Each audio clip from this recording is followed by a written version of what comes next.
شب برات سے پہلے پہلے عبادت کا طریقہ جان لیں۔ شب برات کے 6 نفل کا طریقہ۔ شب برات سے پہلے پہلے یہ ویڈیو مکمل ضرور دیکھ لیں۔ بسم اللہ الرحمن الرحیم۔ محترم ناظرین، السلام علیکم۔ ناظرین، اللہ رب العزت کا قرب حاصل کرنے کے لیے فرض نمازوں کے ساتھ ساتھ نوافل پڑھے جائیں۔ جو شخص فجر کی نماز ادا کر کے اللہ پاک کا ذکر کرتا رہے یہاں تک کہ آفتاب بلند ہو جائے، پھر 2 رکعتیں پڑھے تو اس کو پورے حج و عمرے کا ثواب ملے گا۔ حضرت ابو ہریرہ رضی اللہ تعالیٰ عنہ سے مروی ہے، حضور پاک صلی اللہ علیہ وسلم فرماتے ہیں، اللہ پاک نے فرمایا، جو میرے کسی ولی سے دشمنی کرے اس سے میں نے لڑائی کا اعلان دے دیا، اور میرا بندہ جن چیزوں کے ذریعے میرا قرب چاہتا ہے ان میں مجھے سب سے زیادہ فرائض محبوب ہیں، اور نوافل کے ذریعے قرب حاصل کرتا رہتا ہے یہاں تک کہ میں اسے اپنا محبوب بنا لیتا ہوں۔ اگر وہ مجھ سے سوال کرے تو اسے ضرور دوں گا، اور پناہ مانگے تو اسے ضرور پناہ دوں گا۔ حدیث مبارکہ کا مفہوم ہے، آقا صلی اللہ علیہ وسلم نے فرمایا، جو شخص وضو کرے اور اچھا وضو کرے اور ظاہر و باطن کے ساتھ متوجہ ہو کر 2 رکعت پڑھے اس کے لیے جنت واجب ہو جاتی ہے۔ شب برات کی نفل نمازیں مغرب کی نماز کے بعد 6 رکعت اس طرح پڑھیں، 70,000 بھی حاجتیں ہوں گی وہ بھی پوری ہو جائیں گی۔ ناظرین، ام المؤمنین حضرت عائشہ صدیقہ رضی اللہ تعالی عنہا فرماتی ہیں، رسول کریم صلی اللہ علیہ وسلم میرے ساتھ تشریف فرماتے، رات کو آپ صلی اللہ علیہ وسلم میرے حجرے سے نکلے، میں بھی آپ کے پیچھے نکلی، مگر میں نے آپ کو جنت البقیع میں پایا۔ آپ مومن مردوں اور مومنہ عورتوں اور شہداء کی بخشش کے لیے استغفار فرما رہے تھے، تو میں نے عرض کیا، یا رسول اللہ، آپ تو اللہ کے کام میں لگے ہیں اور میں دنیاوی حاجت میں ہوں۔ پھر رسول کریم صلی اللہ علیہ وسلم تشریف لائے اور فرمایا، اے عائشہ، میرے پاس جبرائیل حاضر ہوئے اور عرض کیا، یہ شعبان کی 15ویں رات ہے، اس رات اللہ بنی کلب کی بکریوں کے بالوں کی تعداد کے برابر جہنم سے لوگوں کو آزاد فرماتا ہے، مگر اس رات اللہ مشرک، کینہ رکھنے والا اور پاجامہ ٹخنوں سے نیچے رکھنے والے اور ماں باپ کو ستانے والے اور ہمیشہ شراب پینے والے کی طرف نگاہ کرم نہیں فرماتا۔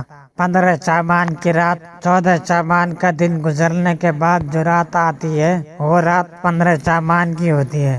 مغرب کے وقت سے طلوع فجر تک یہ رات شب برات کہلاتی ہے۔ اب اس رات میں مغرب کی نماز کے بعد 6 رکعت نفل نماز ادا کی جاتی ہے عشاء کی نماز سے پہلے پہلے۔ تو وہ 6 رکعت کس طرح ادا کرنی ہے وہ طریقہ جان لیجئے۔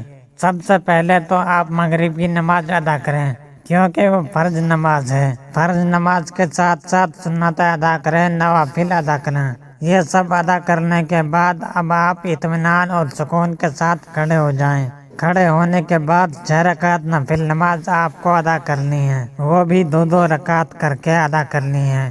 2 رکعت نفل پڑھنا ہے، پھر سلام پھیرنا ہے، پھر 2 رکعتیں پڑھیں، پھر سلام پھیرنا ہے، پھر 2 رکعتیں پڑھنی ہیں، پھر سلام پھیرنا ہے۔ 2 رکعت کر کے 3 مرتبہ 6 رکعت ادا کریں۔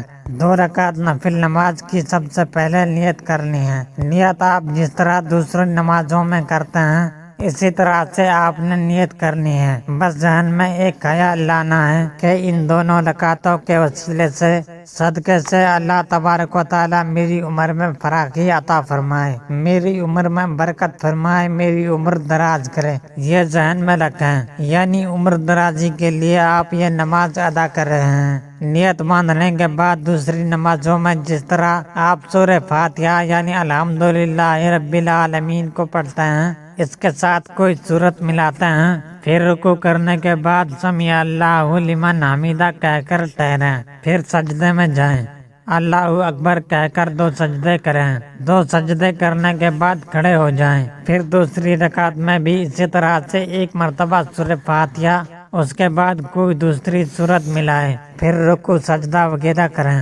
دوسری نمازوں کی طرح جب تشہد میں بیٹھیں گے تشہد پڑھیں، درود ابراہیمی پڑھیں، پڑھنے کے بعد آپ سلام پھیریں گے، یہ آپ کی 2 رکعت نماز مکمل ہو جائے گی۔ 2 رکعت نماز مکمل ہونے کے بعد ایک ایک مرتبہ آپ سورہ یاسین پڑھیں گے۔ اگر آپ سورہ یاسین نہیں پڑھ سکتے تو 21 مرتبہ سورہ اخلاص پڑھیں گے۔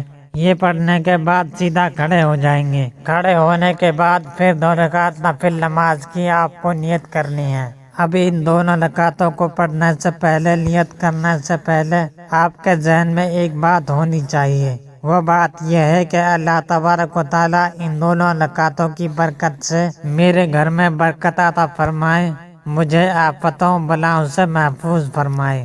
ذہن میں یہ بات ضرور رکھنی ہے کہ مجھے بلاؤں، آفتوں، مصیبتوں سے اللہ محفوظ رکھے اور میرے گھر میں برکتیں نازل ہوں۔ یہ کہنے کے بعد آپ نیت کریں گے، اللہ اکبر کہہ کے نیت کریں گے، جیسے دوسری نماز ادا کرتے ہیں۔ پہلے آپ نے 2 رکعت ادا کی، اسی طرح سے ہر رکعت ادا کریں، رکوع سجدے وغیرہ سب کریں گے۔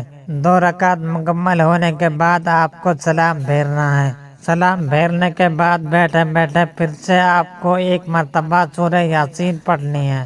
اگر آپ کو سورہ یاسین نہیں آتی ہے یا آپ نہیں پڑھ سکتے تو آپ 21 مرتبہ پھر سے سورہ اخلاص پڑھیں گے۔ آپ کی 4 رکعت نماز نفل مکمل ہو گئی۔ اب آخر کی جو 2 رکعت نماز بچی ہیں، ان دونوں رکعتوں میں آپ کو ذہن میں یہ رکھنا ہے کہ اللہ تبارک و تعالیٰ مجھے صرف اپنا محتاج بنائے، دوسروں کا محتاج نہ بنائے۔ محتاجی، غریبی، مفلسی سے اللہ تبارک و تعالیٰ مجھے محفوظ رکھے۔ ذہن میں رکھنے کے بعد آپ نیت کریں گے پہلے کی طرح۔ نیت کی میں نے 2 رکعت نفل نماز کی، منہ میرا کعبہ شریف کی طرف، اللہ اکبر۔ یہ کہنے کے بعد آپ پہلی نمازوں کی طرح یہ نماز بھی ادا کر لیں گے۔ ویسے ہی یہ دونوں رکعتیں ادا کریں گے، سلام پھیریں گے۔ پھر سے آپ کو اگر سورہ یاسین یاد ہے تو پڑھ لیں، اگر سورہ یاسین یاد نہیں ہے تو سورہ اخلاص 21 مرتبہ پڑھ لیں۔ اب آپ کی 6 رکعت نماز مکمل ہو گئی۔ یہ 6 رکعت نماز مکمل ہونے کے بعد آپ کو دعائے نصف شعبان پڑھنی ہے۔ اگر آپ کو دعائے نصف شعبان یاد نہیں ہے تو آپ سن بھی سکتے ہیں اور پڑھ بھی سکتے ہیں۔ دعائے نصف شعبان پڑھنے کے بعد آپ دعا کریں گے اور دعا میں آپ ان 3 چیزوں کے بارے میں ذکر کریں گے کہ یا رب العالمین، ان نمازوں کی برکت سے، شب برات کی برکت سے مجھے عمر دراز عطا فرما، میری عمر میں برکت فرما۔ اس کے بعد دعا کریں گے یا الہ العالمین، ان نفل نمازوں کی برکت سے میرے گھر میں برکتیں نازل فرما اور مجھے آفتوں، بلاؤں اور تمام مصیبتوں سے محفوظ فرما۔ اس کے بعد ہی دعا کریں گے ان نمازوں کی برکت سے مجھے محتاجی، غریبی، مفلسی سے محفوظ فرما۔ اس کے بعد جو بھی آپ کے ذہن میں، دل میں دعا ہے اللہ تعالیٰ سے مانگے۔ انشاءاللہ ان نمازوں کی برکت سے آپ کی تمام حاجتیں بھی پوری ہوں گی اور اللہ تبارک و تعالیٰ آپ پر رحم و کرم بھی فرمائے گا، برکتیں بھی نازل فرمائے گا۔ اللہ تعالیٰ سے دعا ہے کہ اللہ تعالیٰ ہمیں اس رات میں عبادت کرنے کی توفیق عطا فرمائے اور اپنی بارگاہ الہی میں قبول و منظور فرمائے۔ آمین ثم آمین۔